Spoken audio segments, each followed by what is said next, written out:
Hello, and welcome to Say That Again Slowly, the Cambridge Festival podcast, where students at Cambridge University chat with the experts who have contributed to the festival. We try to pair up students with researchers and authors from very different disciplines to bring things back to basics, so there are no stupid questions here. My name is Soraya Shakibi, and I'm a first-year undergraduate student in MML, studying Spanish and Portuguese.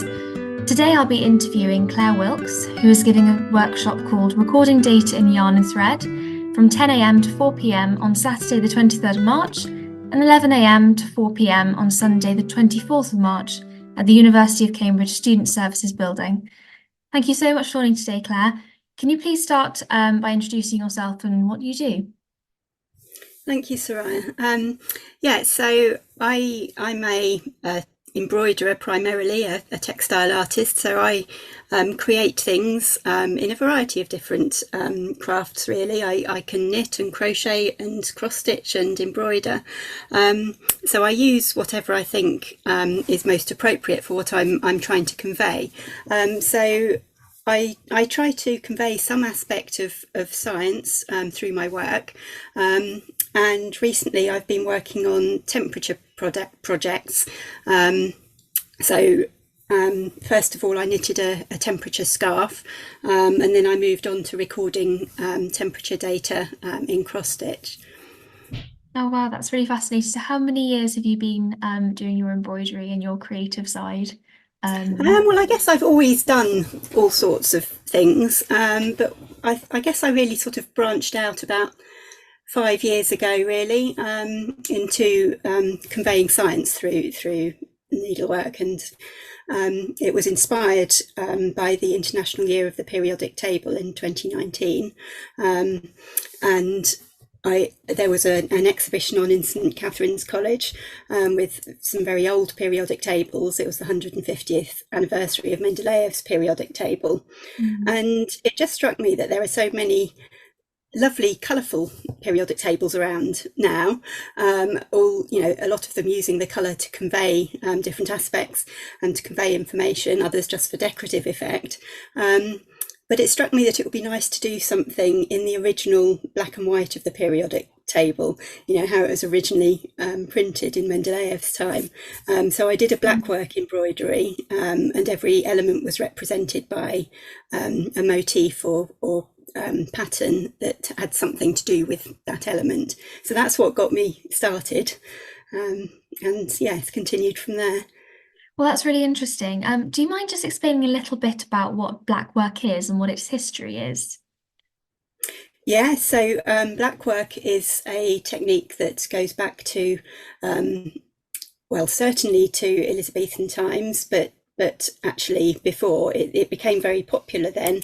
And it's thought that possibly it was Catherine of Aragon who popularised it in this country, because it has a lot of roots in Moorish designs, which she brought over from Spain. But actually, it goes back further than that, and I think there's actually a mention of it in Chaucer, in the Canterbury Tales. So it has a long history, and I'd always wanted to try it. And you did mention a little bit about your periodic table project. Do you mind just expanding on that? And how did you come across the project? Yeah, so it was a matter of things coming together, really. As I said, there was this exhibition at St Catherine's, and I'd bought myself a little blackwork kit a few years before, and then my eyesight didn't it started to age, shall we say, and I never got onto it. And then at that point I'd finally decided I needed some reading glasses, and I thought, I can do my blackwork now.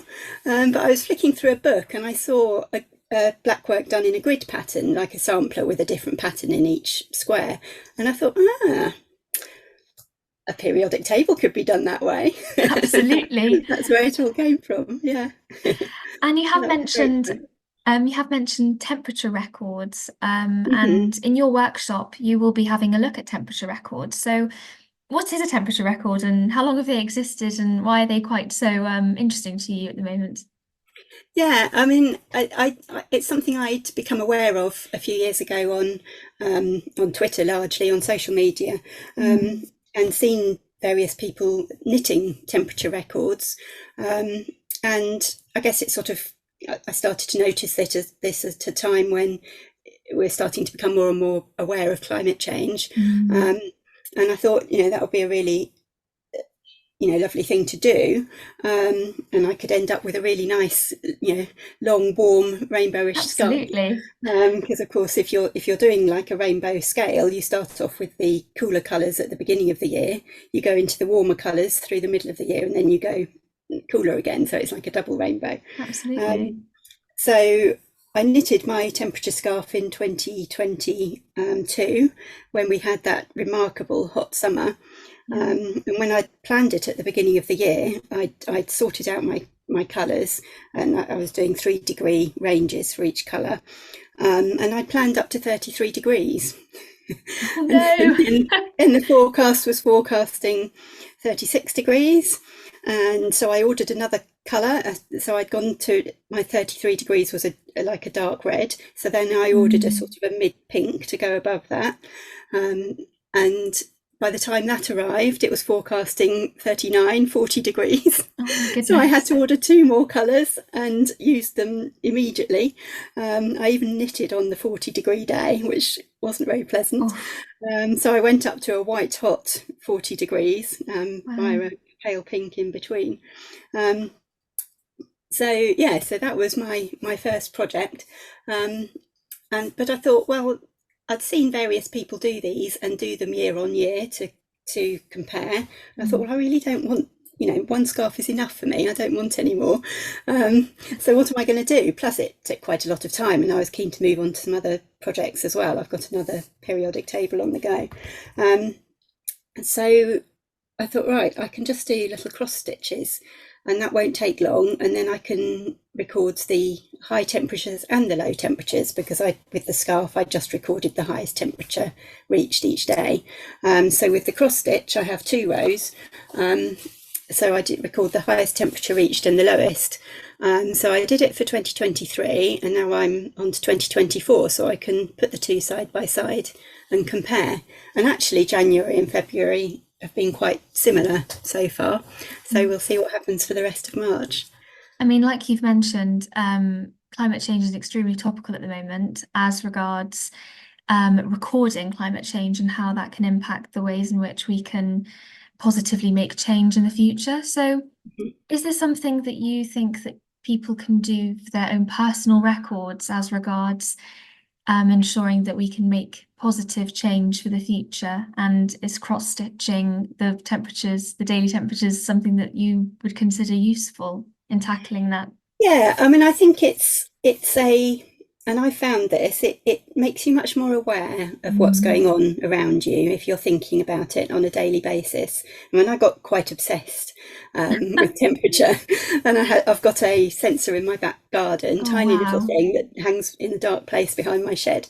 Extremely useful. Yeah. And I for the first few months I was like sort of going to my iPad every hour or so to check what the temperature had done now, and some things that I hadn't really appreciated before, like sometimes the temperature carries on rising through the evening, so your highest temperature comes at midnight, or it can just fall from midnight all through the day and into the next night. And sometimes you get some really sudden drops, like if a storm comes in.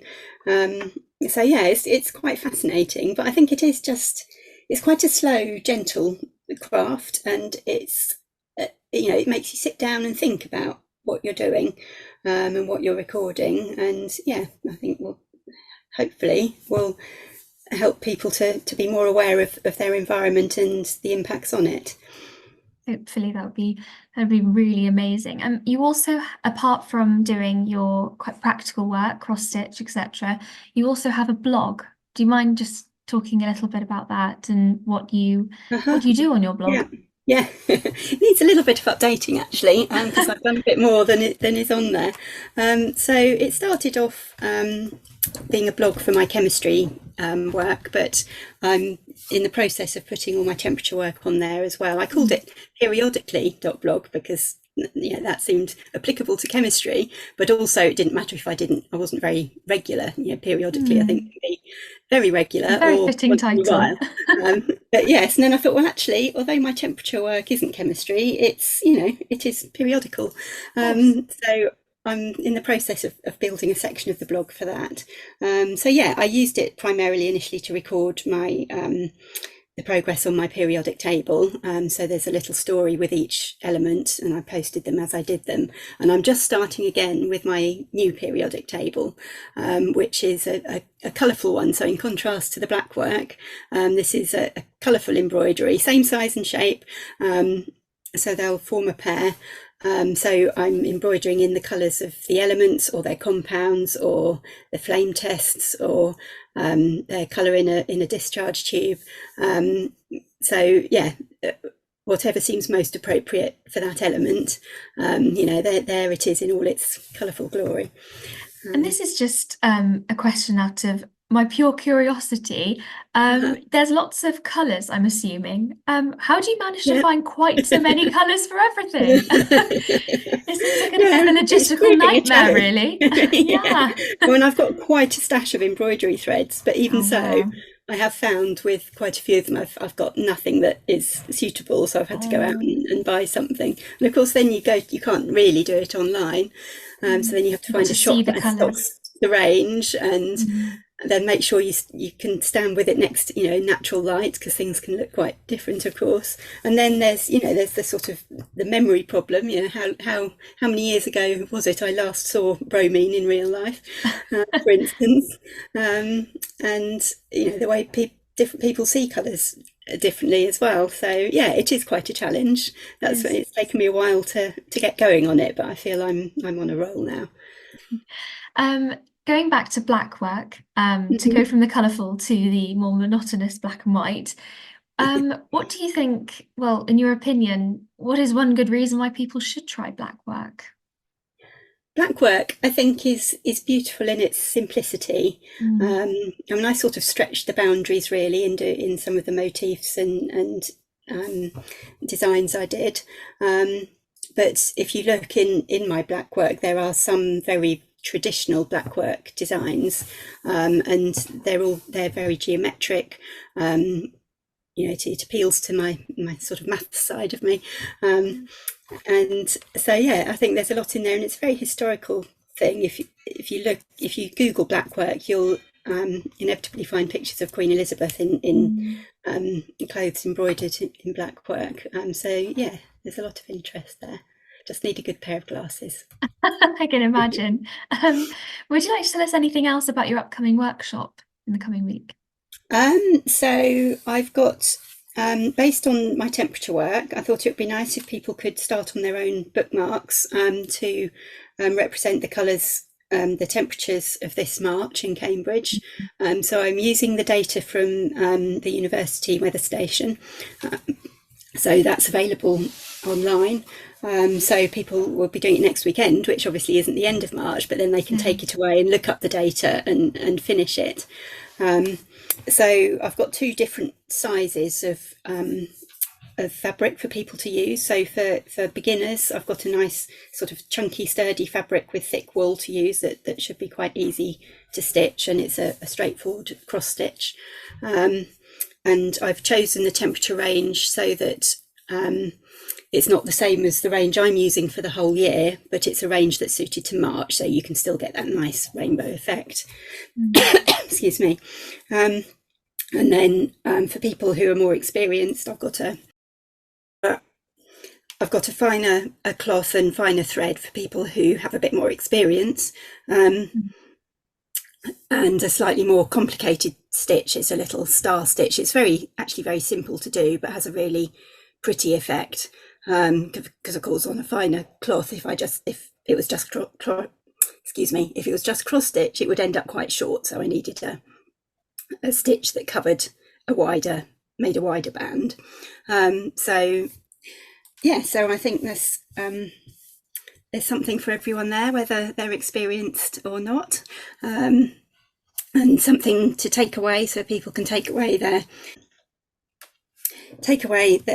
their bookmarks, and their needle and some spare threads to finish off at home. I've got a choice of two options for people. and each of them is to make a bookmark representing the temperatures in March in Cambridge. So the temperatures I've taken from the Cambridge University weather station. So obviously the workshop is not at the end of March, so there'll still be a few days to go, so people can go home and look up the remaining temperatures as they happen, because those temperatures are published online. So what I've done for these bookmarks is I've used a different temperature colour scale from my own work, so that we can use all the colours of the rainbow just within March. So there'll be a 2-degree range of temperature for each colour. So I think indigo is 6 to 7 degrees, and violet is 6 to 7 degrees, indigo is 8 to 9 degrees, and so on and so forth. So we can get the whole rainbow in. So the workshop's open to anyone, whatever experience they've got.